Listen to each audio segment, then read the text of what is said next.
The crib had been empty for 37 nights. No blankets. No baby monitor hum. Just the soft creak of the farmhouse settling into the cold and the steady rise and fall of a German shepherd's chest as he slept beside it. Every night, Ranger curled himself tight against the white slats, nose pressed to the wood, ears alert to sounds no one else could hear. He did not whine. He did not wander. He waited. In Briar Hollow, people said dogs grieved like people, but none of them could explain why Ranger growled at the door only at dawn, or why the air in the nursery felt charged, as if something unfinished refused to leave. The nursery smelled wrong. Not rotten. Not sour. Just empty. Sarah Calder stood in the doorway with one hand braced against the frame, fingers digging into old pine as if the house might tilt without her. The late afternoon light slid through the single window, catching dust motes that hovered above the crib like they'd forgotten where to land. The room had been painted a soft, indecisive green, meant to be calming, meant to say new beginnings. Now it just looked tired. Ranger lay on the rug beside the crib, his back to the wall, head resting on his paws. He didn't look up when Sarah entered. He already knew she was there. He always knew. "You can come out," she said quietly. Her voice sounded too loud in the small room. "You don't have to do this anymore." The dog's ears twitched. Nothing else. Sarah swallowed and stepped inside. Each footfall felt like a trespass. She hadn't been in here since the sheriff's deputies left fingerprints on the dresser and the crib mattress was sealed in plastic and carried out like evidence instead of bedding. She crossed the room and knelt beside Ranger. His fur was thick along the shoulders, coarse where the winter coat had come in early. When she touched him, he leaned subtly into her palm, just enough to acknowledge her, but his eyes stayed on the crib. "What are you waiting for?" she whispered. Ranger's tail thumped once against the rug. Slow. Final. Outside, the wind rattled the bare branches of the sycamore that grew too close to the house. Briar Hollow sat in a shallow valley where sound traveled oddly. Car doors slamming a mile away sounded like they were in the yard. Voices sometimes echoed without a source. The locals said the land remembered things. Sarah had laughed at that once. She wasn't laughing now. The farmhouse had been in Tom's family for 3 generations. When they moved in, everyone said it was good luck, a baby born into old walls, a fresh chapter for a place that had seen too many quiet endings. The night Eli disappeared, the house felt like it had exhaled and never breathed back in. Sarah stood and left the room before the silence could crush her. Downstairs, the kitchen clock ticked with mechanical indifference. 4:17 p.m. She had an hour before Tom came home from the feed store. An hour before she'd have to pretend she was holding together. She poured herself a glass of water and let it sit untouched on the counter. The sheriff's card lay beside the sink, edges curling from humidity. Sheriff Paul Henson. Born and buried in Briar Hollow, if he had his way. He'd been kind in that careful, practiced way men used when they didn't know what to do with grief that didn't make sense. "There's no sign of forced entry," he'd said. "No blood. No footprints outside the window."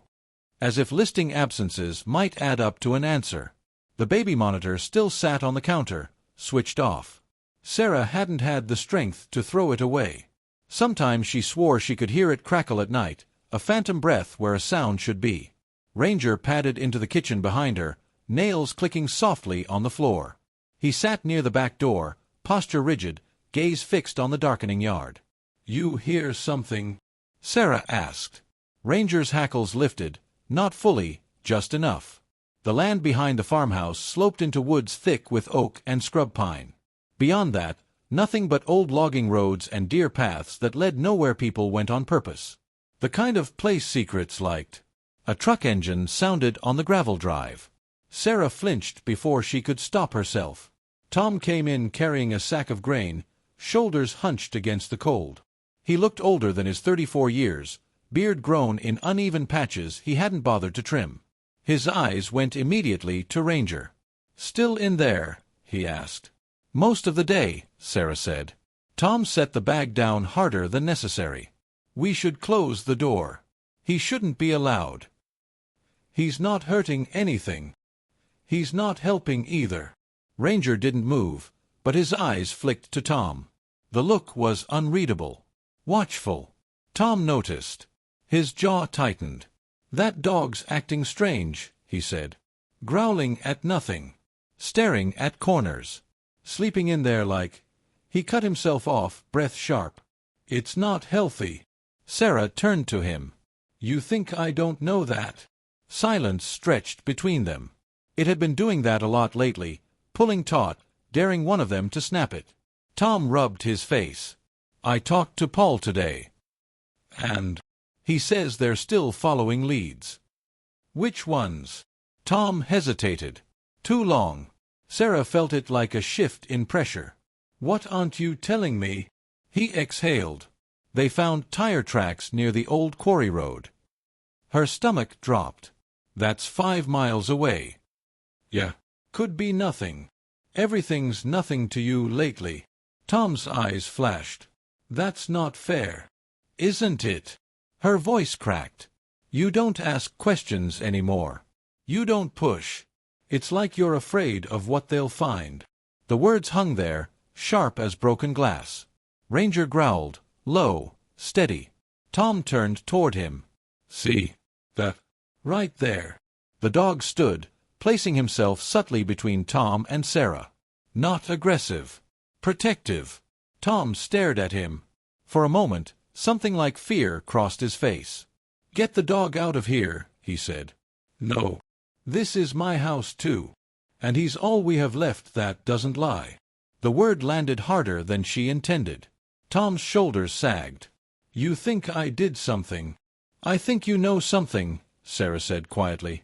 Before he could answer, a knock sounded at the door. 3 sharp raps. Official. Sheriff Henson stood on the porch, hat in his hands, the lines around his eyes deeper than usual. Behind him, Deputy Lila Morse shifted her weight, eyes scanning the property. Evening, Paul said. Sorry to drop by unannounced. Ranger barked once, sharp and loud, then went silent. Paul's gaze lingered on the dog. He always like this. Only when something's wrong, Sarah said. Paul nodded slowly. Mind if we come in? They sat at the kitchen table. The same table where Sarah had nursed Eli at 3 in the morning, where Tom had traced circles on the wood while talking about teaching his son to fish. Paul cleared his throat. We've had a development. Sarah leaned forward. Tom stayed rigid, arms crossed. There was a call from County Memorial, Paul continued. A woman came in early this morning. Hypothermia. Disoriented. She kept saying she heard a baby crying near the quarry. Sarah's heart began to race. A baby. She couldn't give details. She wandered off before we could get a full statement. Tom stood abruptly. This is ridiculous. People say things. Ranger snarled. Not loud. Certain. Paul's eyes sharpened. You been out near the quarry lately, Tom? Tom froze. No, he said too quickly. Sarah stood as well. Tom. Paul held up a hand. Easy. I'm just asking questions. Ranger moved toward the door, nose low, tail stiff. He scratched once at the wood. He wants to go outside, Lila said. Paul watched the dog, then Sarah. You mind if we take a look around? Sarah nodded. Please. Tom didn't speak. Outside, the light was fading fast. Ranger pulled hard on the leash Sarah clipped to his collar, leading them not toward the woods, but back toward the house. Toward the nursery window. He stopped beneath it and sat, staring up. Paul followed his gaze. The curtain stirred, though there was no wind. You said the window was locked, Paul murmured. It was, Tom said. His voice sounded distant. Ranger whined softly, then lay down beneath the window, chin on his paws. Waiting. Sarah felt the truth edging closer, not loud, not dramatic, but heavy. Like something buried too shallow, starting to smell. Inside the house, the clock struck 5. Somewhere deep in the walls, the nursery creaked. And Ranger did not look away. The nursery window had never opened from the outside. That was the first thing Sheriff Paul Henson confirmed after they brought a ladder around the side of the house. The latch was intact. No pry marks. No scratches in the paint. The glass itself was old but unbroken, wavering slightly in the frame like it always had.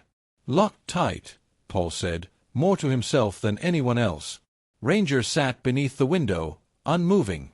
His gaze tracked something none of them could see, nose lifting now and then as if the air carried a delayed message. Tom stood several feet back, arms folded across his chest. He looked smaller outdoors, diminished by the open land and the gathering dusk. Sarah noticed how he kept his eyes away from the window, fixed instead on the barn at the edge of the property. Paul noticed it too. "You mind telling me again where you were the night Eli disappeared?" Paul asked. Tom's jaw flexed. "I already told you. Feed store. Then home. I was here by 10. The clerk says you left at 9:30. I drove slow. It's a 15-minute drive." Tom's eyes snapped up. "You calling me a liar?" "I'm calling you a father who lost his child," Paul said evenly. "And those two things don't always sit cleanly together." Sarah felt the words land between them like a wedge. She hadn't wanted this, hadn't imagined the quiet suspicion would turn outward, become public. And yet, some small, bitter part of her felt relief. If the truth was going to tear them apart, at least it would finally move. Deputy Lila Morse cleared her throat. "Sheriff, the Quarry Road tire tracks, you said they were fresh?" "Fresh enough," Paul said. "Not many folks drive out there anymore." "Except hunters," Tom said. "And kids looking to drink." "And you," Sarah added quietly. Tom turned toward her, eyes wide. "What?" "You used to go out there when things got loud," she said. "When you needed space." "That was before." "Before Eli," she finished. "But habits don't disappear overnight." Ranger growled again, low in his chest.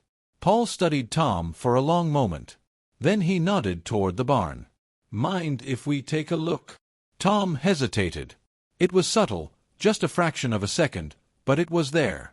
"Go ahead," he said. "Nothing to see." The barn smelled of hay and oil and old wood soaked with decades of animal sweat. The single bulb overhead flickered as Paul pulled the chain. Shadows leapt into corners and stayed there. Ranger strained at the leash, pulling Sarah toward the far stall. He sniffed the ground, then the wall, then the air again. His tail was stiff, movements precise. "What is it, boy?" Lila asked softly. Ranger pawed at the dirt floor near the back wall. Once. Twice. Then he sat, staring. Sarah's chest tightened. "That's where Tom keeps his tools." Tom stepped forward quickly. "He's just a dog." "You're reading into it."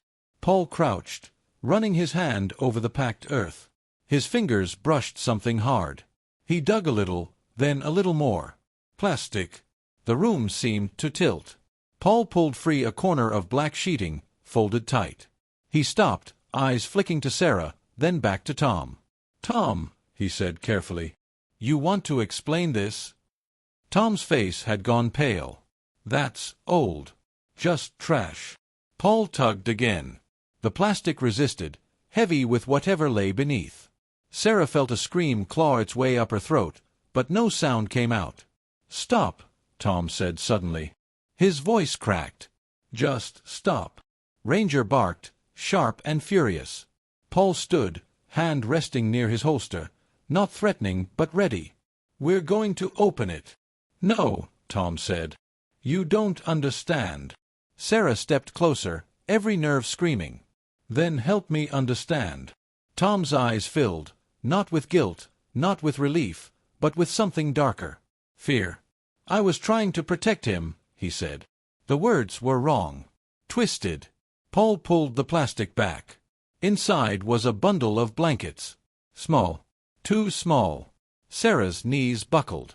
She would have fallen if Paul hadn't caught her. But there was no blood. No stillness. No terrible finality. The bundle shifted. A sound escaped, thin, reedy, unmistakable. A baby's cry. Sarah sobbed, the noise tearing out of her like it had been waiting weeks to escape. Ranger lunged forward, leash slipping from her fingers as he nosed frantically at the blankets. Paul froze. "Jesus Christ." Tom sank to the floor. "I didn't take him," he said. "I swear. I was just keeping him safe." Paul ripped the blankets away. The baby inside was not Eli. The shock landed hard enough to knock the breath from all of them. The child was smaller, skin pale, lips blue at the edges. A girl, maybe 3 months old. Her eyes fluttered open and shut, unfocused. "Where did she come from?" Lila whispered. Tom's shoulders shook. "I found her."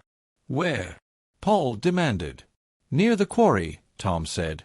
"She was alone. Crying. No one around." Sarah stared at him. "You brought another baby into our house?" "I was going to call it in," Tom said quickly. "I swear." But then Ranger started acting strange. "And I thought, maybe—" "You thought what?" Sarah asked. Tom looked at the dog, who was whining softly now, nose pressed to the infant's cheek. "I thought maybe this was why." Paul straightened slowly. "You hid a missing child instead of reporting it." "She wasn't reported missing," Tom said. "No alerts. No nothing. That doesn't make it better." Sarah's mind raced, pieces refusing to fit. "If that's not Eli, then where is he?" The question hung there, unanswered. An hour later, the baby girl was wrapped in a thermal blanket in the back of an ambulance. Lila rode with her to County Memorial. Paul stayed behind with Sarah and Tom, the barn suddenly feeling too small for the truth pressing in. Ranger paced, agitated, eyes darting toward the house. "He's not done," Sarah said. Paul watched the dog. "What do you mean?" "He's still waiting." They went back inside. The nursery felt different now, charged, restless. Ranger went straight to the crib and lay down, nose pressed to the slats as before. Paul exhaled. "We need to talk about Eli." Sarah nodded. Tom did not. "Tom," Paul said gently, "I need you to be honest with me." Tom stared at the floor. "I am." "Then tell me about the night you went to the quarry." Sarah's head snapped up. "You said you didn't go." Tom closed his eyes. "I went. But not for what you think." "Then for what?" Sarah demanded. Tom's voice was barely audible. "To meet someone." Paul's expression hardened. "Who?" "Mary Caldwell." The name hit Sarah like a slap. Mary Caldwell had lived on the edge of Briar Hollow all her life. A widow. A midwife before the hospital closed. The kind of woman people whispered about, said she knew things she shouldn't, said she helped when help wasn't supposed to exist. "She helped us," Tom said. "When Eli was born early. When the complications started." Sarah shook her head. "That's not true. We went to the hospital." "And when they sent us home?" Tom pressed. "When they said there was nothing more to do." Sarah's stomach turned. Memories resurfaced, late nights, whispered phone calls she hadn't questioned, a woman's shadow in the doorway once, gone before Sarah could ask. Paul listened, face unreadable. "She said Eli was fragile," Tom continued. "That something in him wasn't right. That the land here—" He stopped himself. "She offered a ritual." Sarah stared at him. "A what?" "To protect him," Tom said desperately. "To give him strength." "You believed that?" Sarah's voice broke. "You believed some old woman over doctors?" "I believed my son was dying," Tom snapped. "And you were asleep." Ranger growled, deep and sustained. Paul held up a hand. "What did this ritual involve?" Tom swallowed. "Taking Eli to the quarry. Letting the earth." He shook his head. "I don't know. I didn't understand it all." Sarah felt bile rise. "You took our baby into the woods in the middle of the night?"